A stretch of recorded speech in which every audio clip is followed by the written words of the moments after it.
Online തട്ടിപ്പിനിരയായി Geevarghese Mar Coorilos 15 ലക്ഷം രൂപ online തട്ടിപ്പിലൂടെ നഷ്ടമായിരുന്നു. അതായത് ഗീവർഗീസ് മാർ കൂറിലോസ് തിരുമേനിക്ക് ഓൺലൈൻ തട്ടിപ്പിന്റെ ഭാഗമായിട്ട് 15 ലക്ഷം പോയി.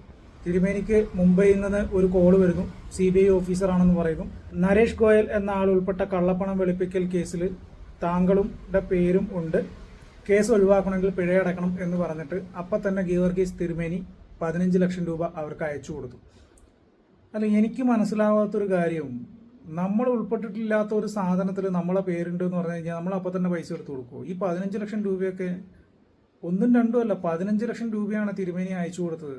ഇങ്ങനെ ഒരു ബോംബെയിൽ നിന്ന് ഒരു പേരും ഇല്ലാത്ത ഒരാൾ വിളിച്ചിട്ട് CBI നിന്നാണ് നിങ്ങൾ ഇന്ന തട്ടിപ്പിൽ നിങ്ങളെ പേരുണ്ട്, അറസ്റ്റ് ഉണ്ടാവും, അത് ഒഴിവാക്കണമെങ്കിൽ പിഴ അടക്കണം എന്ന് പറയുമ്പോൾ 15 ലക്ഷം രൂപ അയച്ചു കൊടുക്കും. ഇപ്പം കേരള പോലീസിന് പരാതി കൊടുത്തിട്ടുണ്ടെങ്കിൽ കേരള പോലീസ് ആ പൈസ തിരുമേനിക്ക് വാങ്ങി കൊടുക്കേണ്ടി വരും.